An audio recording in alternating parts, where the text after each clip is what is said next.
Selamat berjumpa di video pembelajaran ekonomi kelas 10 semester 3. Pada kesempatan ini saya akan menyajikan pokok bahasan materi ketenagakerjaan dan pengangguran.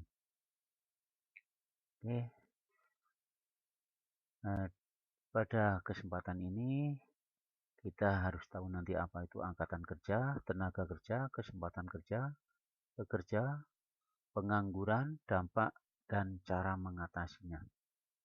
Itu kita mulai apa itu angkatan kerja. Di sini dikatakan bahwa angkatan kerja adalah penduduk usia produktif. Yang mana usia itu adalah usia 15 tahun sampai dengan 64 tahun. Yang sudah mempunyai pekerjaan, di samping itu ada yang tidak bekerja maupun yang sedang aktif mencari pekerjaan. Sedangkan bukan angkatan kerja adalah mereka yang berumur 10 tahun ke atas yang kegiatannya hanya bersekolah, mengurus rumah tangga, dan sebagainya. Nah, sedangkan tenaga kerja sendiri berdasarkan Undang-Undang Nomor 13 Tahun 2003, tenaga kerja adalah setiap orang yang mampu melakukan pekerjaan guna menghasilkan barang atau jasa, baik untuk memenuhi kebutuhan sendiri maupun untuk masyarakat.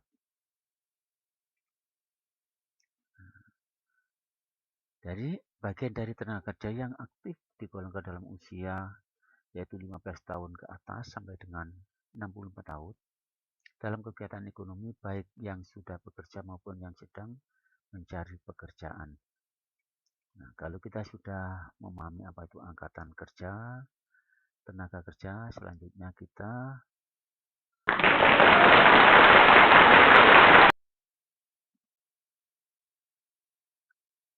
apa itu kesempatan kerja, pekerja, pengangguran. Oke, baiklah. Nah, jadi kesempatan kerja ini merupakan kebutuhan tenaga kerja yang kemudian secara real diperlukan oleh perusahaan atau lembaga penerima kerja pada tingkat upah, posisi, dan syarat kerja tertentu yang diinformasikan melalui iklan atau lain-lain. Sedangkan pekerja, setiap orang yang menghasilkan barang atau jasa yang mempunyai nilai ekonomis bagi yang menerima gaji atau bekerja sendiri yang terlibat dalam kegiatan manual. Sebagai tenaga kerja yang bekerja di dalam hubungan kerja pada pengusaha dengan menerima upah dan atau imbalan dalam bentuk lain. Pengangguran, seorang yang sedang tidak bekerja tetapi sedang mencari pekerjaan, sedang mempersiapkan suatu usaha baru, tidak memiliki pekerjaan karena merasa tidak mungkin mendapat pekerjaan, sudah mendapat pekerjaan tapi belum mulai bekerja.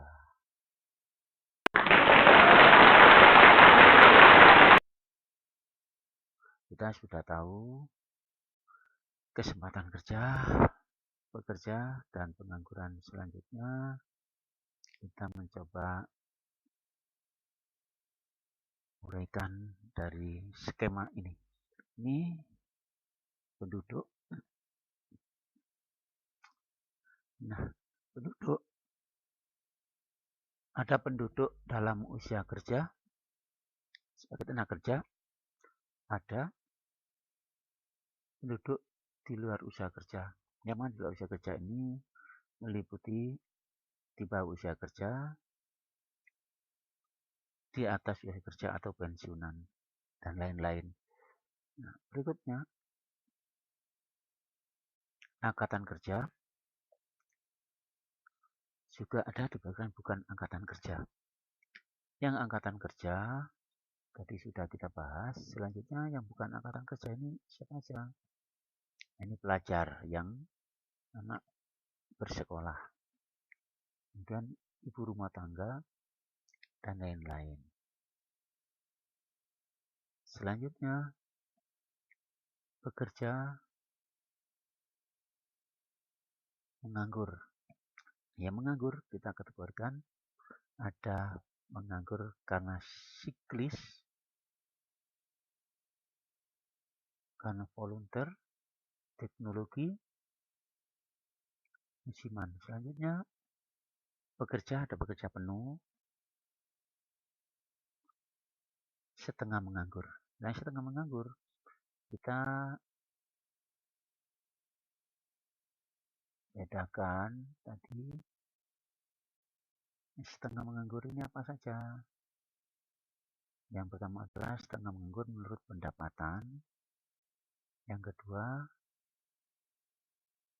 setengah menganggur menurut aktivitas produktivitas. Sedangkan yang berikutnya setengah menganggur menurut pendidikan dan jenis pekerjaan.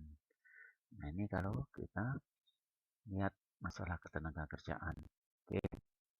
Jadi bagaimana rumus menghitung ketenagakerjaan? Jika kita melihat tingkat partisipasi angkatan kerja, yaitu dengan cara angkatan kerja dibagi penduduk usia kerja. Tadi sudah kita bahas apa itu angkatan kerja dan usia kerja.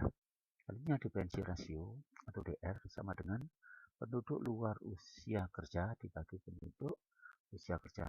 Sedangkan setengah pengangguran bekerja 14-35 jam per minggu dikalikan 100% dibagi angkatan yang bekerja. Sedangkan tingkat produktivitas tenaga kerja adalah jam kerja dikalikan produktivitas tenaga kerja. Kita bahas sistem upah. Sistem upah yang diterapkan di Indonesia, upah menurut waktu, yaitu bisa harian, mingguan, bulanan. Upah presentasi hasil presentasi karyawan. Upah satuan atau skala, upah berdasarkan perubahan hasil produksi. Upah indeks, upah berdasarkan perubahan harga barang kebutuhan sehari-hari. Upah premi, upah selain diterima setiap bulan juga ditambah dengan premi yang diterima setiap bulan. Upah co-partnership, yaitu upah yang diterima berdasarkan kepemilikan saham karyawan. Upah komisi atau skala berubah, upah berdasarkan persentase hasil penjualan. Upah borongan, yaitu upah yang diberikan berdasarkan kesepakatan bersama dalam menyelesaikan proyek pekerjaan tertentu. Dampak pengangguran. Pengangguran ini bisa berdampak, yaitu dampak ekonomi, yaitu biaya peluang yang timbul karena hilangnya pendapatan dan menurunkan hasil produksi seperti gross domestic product, menurunkan keterampilan tenaga kerja, faktor untuk menyulitkan pekerja pencari kerja mendapatkan pekerjaan baru. Itu dampak ekonomi. Selanjutnya dampak sosial, naiknya tingkat kriminalitas, naiknya jumlah orang bunuh diri, retak keluarga, dan sebagainya. Kemudian dampak individu dan keluarga, turunnya status sosial, hilangnya harga diri, dan sebagainya. Nah, kita sudah membahas dampak pengangguran. Dampak pengangguran ini kita sudah tahu dampak ekonomi, dampak sosial, dampak individu dan keluarga. Selanjutnya, faktor yang berpengaruh pada kesempatan kerja itu ada antara lain tingkat pendidikan, keterampilan, usia tenaga kerja, lapangan tenaga kerja, bersihnya permintaan masyarakat, besarnya investasi, kebijakan pajak, kebijakan ekspor impor.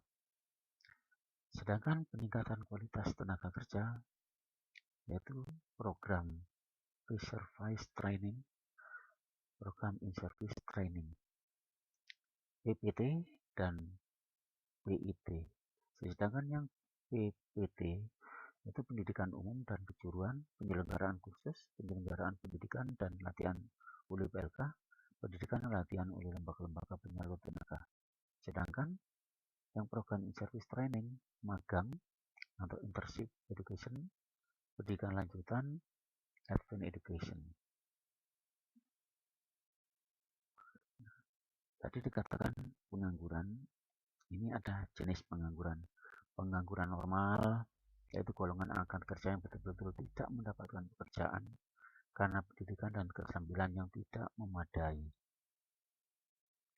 Pengangguran terselubung, golongan angkatan kerja yang kurang dimanfaatkan dalam bekerja, atau golongan yang melakukan pekerjaan tetapi hasilnya tidak cukup untuk memenuhi kebutuhan hidupnya. Pengangguran terbuka, pengangguran yang timbul karena kurangnya kesempatan kerja. Pengangguran kronis, friksional, pengangguran temporer yang terjadi karena ada perubahan dan dinamika ekonomi. Pengangguran musiman, pengangguran yang terjadi secara musiman. Pengangguran konjuktur, di sini adalah pengangguran yang terjadi karena berkurangnya permintaan barang dan jasa biasanya saat terjadi resesi. Yang kelima, pengangguran struktural. Pengangguran yang muncul akibat terjadinya perubahan struktur ekonomi, misalnya dari agraris ke industri. Yang keenam, pengangguran sukarela. Pengangguran yang terjadi karena adanya orang yang sebetulnya masih dapat bekerja tapi dengan sukarela tidak mau bekerja, misalnya jam malas atau sudah kaya. Pengangguran deflasioner. Pengangguran yang disebabkan lowongan pekerjaan tidak cukup untuk menampung pencari pekerja. Pengangguran teknologi, pengangguran yang disebabkan karena kemajuan teknologi. Nah, gimana cara mengatasi pengangguran? Yang pertama, pengangguran friksional dan sukarela. Bisa dilakukan cara proyek padat karya, menarik investor baru, pengembangan transmigrasi, memberikan bantuan pinjaman lunak untuk UKM. Ini yang cara mengatasi friksional dan sukarela. Selanjutnya, cara mengatasi pengangguran konjuktural. Yang pertama, meningkatkan daya beli masyarakat sehingga pasar menjadi ramai dan akan menambah jumlah permintaan. Mengatur bunga bank agar tidak terlalu tinggi sehingga investor lebih suka menginvestasikan uangnya. Oke. Berikutnya kita mencoba cara mengatasi pengangguran struktural, yaitu bisa dilakukan menyediakan lapangan kerja baru, pelatihan tenaga kerja, menarik investor. Dan juga cara mengatasi pengangguran musiman ini bisa dilakukan adanya pelatihan keterampilan lainnya, menginformasikan lowongan pekerjaan yang ada di sektor lain. Berikutnya, cara mengatasi pengangguran deflasioner itu bisa dilakukan dengan pelatihan tenaga kerja, menarik investor baru,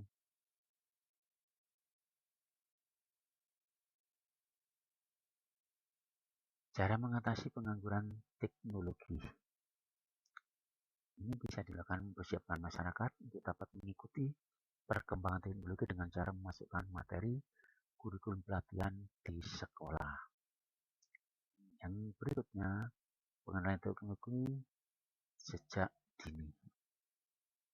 Pelatihan tenaga pendidik untuk penguasaan teknologi. Ini cara mengatasi pengangguran teknologi.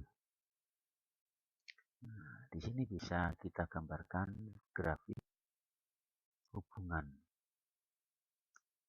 antara pengangguran dan inflasi, yaitu kurva Phillips, yang mana jika semakin tinggi inflasi, maka tingkat pengangguran semakin berkurang. Nah, inflasi itu apa? Perubahan naiknya harga secara terus-menerus secara waktu jangka panjang dan nilai uang yang beredar di masyarakat banyak. Nah, di sini bisa kita gambarkan. Jika semakin tinggi inflasi, maka tingkat pengangguran semakin berkurang.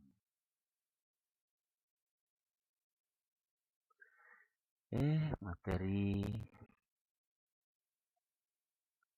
ketenaga kerjaan dan pengangguran sudah kita bahas melalui video pembelajaran ekonomi ini. Semoga video ini bermanfaat untuk kita semua. Saya akhiri. Terima kasih. Wassalamualaikum